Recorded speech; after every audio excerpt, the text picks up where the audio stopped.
Today, I'm going to give you one little tip that is sure to completely change your life. And guess what? You don't even need to go grab a pen and paper to write this down. That's how easy this one is going to be. Are you ready? Turn off all the distractions going on around you. Take a moment to take a deep breath. And here we go.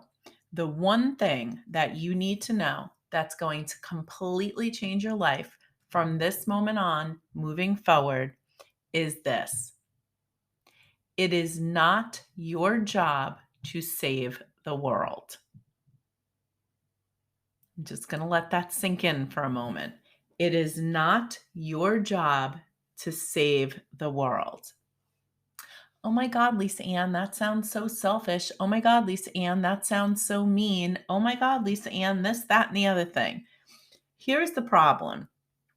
A lot of times when we have things going on in our own lives or things about ourselves that we don't want to look at, we tend to look outside of ourselves.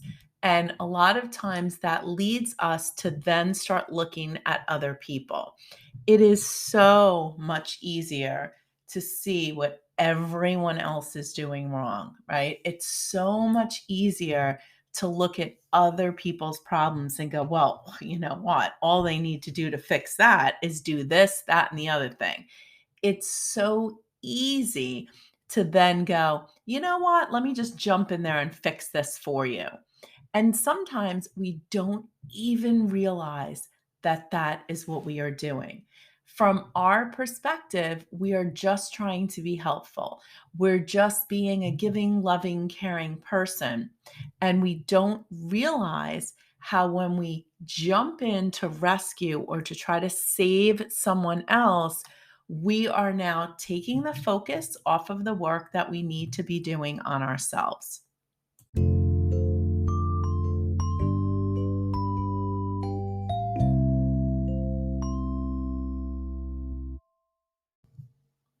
It's funny because years ago, I was finishing up a reading for someone, and this person, just like so many people that I read for, was just an amazing soul, like just one of the sweetest, most caring people that I had met. And of course, their life was just in complete havoc. And I remember after they left, just kind of sitting in my little healing room and thinking to myself, like, that grand old saying, why do such bad things happen to such good people? And I remember as I was sitting there, I just heard this little voice in my head said, you are no longer allowed to save and rescue people.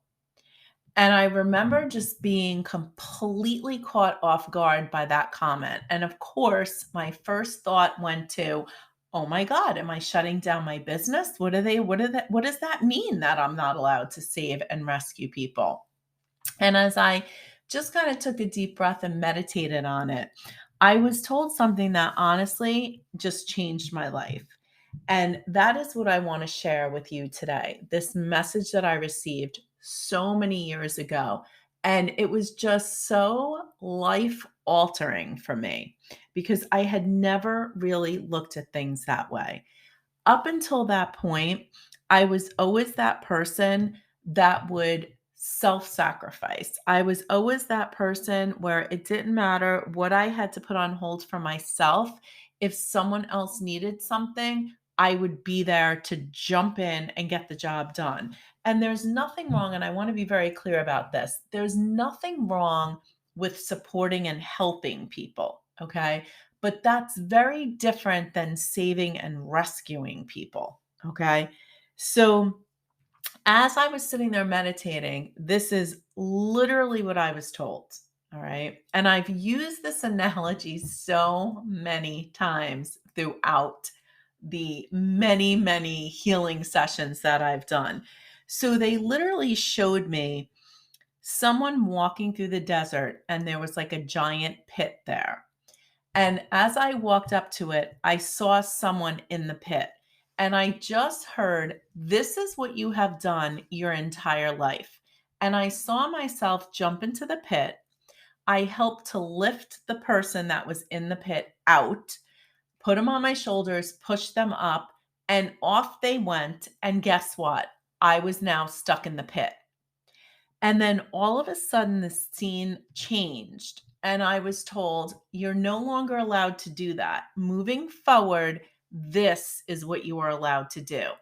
And I was right back in that desert scene again, walking along, saw someone in the pit. But this time, instead of jumping into the pit, I laid on my stomach and I reached my hand down into the pit. And I told the person to grab my hand so that I could pull them up. And I always remember them jumping several times. And it was so in my mind, like it would be so much easier if I just jumped into this pit. But in this vision that I was having, I just kept my hand there. They finally caught my hand. I pulled them up. They gave me a hug, said thank you, and we both walked off. There was nobody left in the pit. And that visual has always stuck in my mind because there is a huge difference between assisting and supporting and encouraging. The rest of the message that I got that day, because of course, like many of you that are listening to this, I was like, well, that's ridiculous. Of course, I'm here to save and rescue the world. That is my purpose in life. And, how dare I have this feeling that I'm not supposed to do that? But what they went on to explain to me was when we jump into the pit, so to speak, when we try to save or rescue, and what they mean by that is when we jump in and do the work for someone, we are taking away that person's experience. Instead, we can assist, support, love, encourage. We're allowed to do all of those things, but we can't jump in and take over the person's experience. And it was very interesting because as I sat there thinking about all of this, I thought about all the different people that I have come in contact with throughout my life. And I thought about all of those people who you would go so above and beyond to try to help, but somehow, some way, they always ended up in the same place, right? That friend that you lent money to, and every month they just needed more and more and more and more. They never learned how to budget their money, right? Or that person that, was struggling through something and you would support them, but yet they would go right back to the bad behavior the next month and then the whole drama would unfold again. And the more I thought about it, I started realizing that the people that I would support, that I would love, that I would encourage, that I would be there to listen to, they would move beyond whatever their challenges were. The people that I would jump in and try to rescue and save and do all the work for them and make all the excuses for them, those people never seemed to move forward. And then the last part of the message came through. And that was that I needed to learn how to respect everybody's right to be exactly where they were on their journey. And that was such a huge part of the message because as that message came through, I thought about all of these challenging moments that I had gone through in my own life and people that had tried to jump in and do things for me, but I wasn't ready to make the change in that moment. So now, when I think back and I look at how I could have taken a different approach to things, I so clearly understand the message that I got that day. And now I always say, instead of taking on the job of saving the world, instead of taking on the mission of fixing everybody's problems, it is so much more powerful to focus on your own growth, your own challenges, your own, what I like to call rerouting points in life where you have to make different choices and different changes. And when you do that, it's so empowering to others around you, not only yourself. And when we're finding ourselves in that space where we really think we're the only ones who could save that person or we're the only ones who can rescue that person, I've learned to take a step back because that's when I'm being caught in ego. And that is not the place that we want to be coming from. So, again, this doesn't mean that you can't help people and support people and love people and be their cheerleader from the sidelines. But it does mean that you can't keep jumping in and doing all of the work for everyone. If I find out you need a job and I have a friend who's looking to hire, I could say, "Oh my God, I have a friend who's looking for someone. I think you'd be the perfect fit. Here's their phone number." That's assisting, helping, encouraging, uplifting. But if I call the friend and I say, "Hey, I have this person that, is looking for help," and then I set up the interview and then I drive them to the interview and then I sit in on the interview, that's doing too much, right?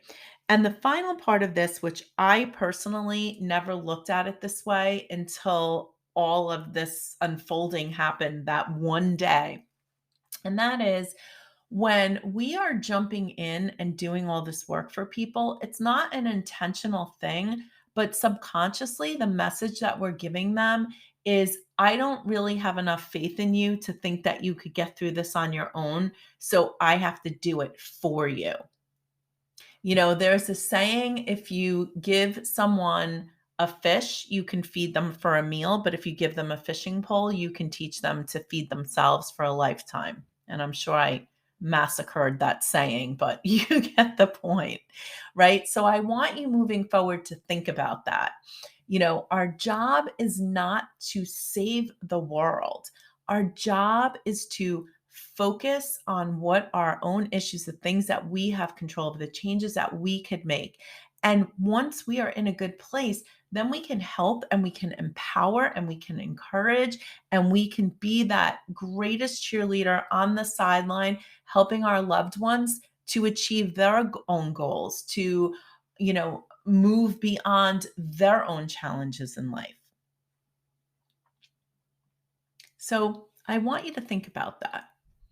And I want you to think about some of the people in your life that you've jumped in and done all of the work for. And some of them might have been appreciative of it, some of them might have not been. But I want you to think about how that would have been handled differently had you been the support person and not the rescuer. All right. So think about that during the week and see the next time how it comes up if you play a different role and watch how it all unfolds.